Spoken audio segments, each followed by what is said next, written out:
Hi, I'm Kathy. Today I'm going to share with you a fun and delicious recipe, and so easy, called Fruity Milkshake.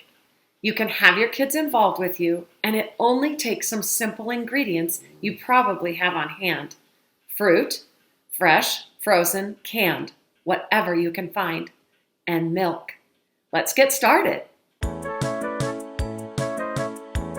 We wash up before we eat. We wash up before we eat. It's important to rinse fresh fruits, drain and rinse canned fruits. This will remove excess sugars, and thaw the frozen fruits before beginning.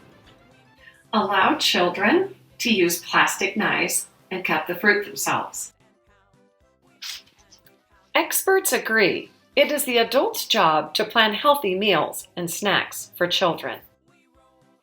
The children then decide which foods to eat and how much.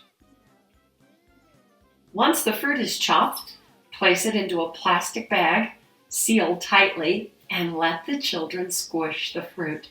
That's the fun. To get the fruit into the glass, simply snip the bottom of the bag and squeeze the fruit. Small children will likely need help with this task. Now add milk. My plate recommends children 2 years of age and older can enjoy fat-free or 1%. Stir and enjoy.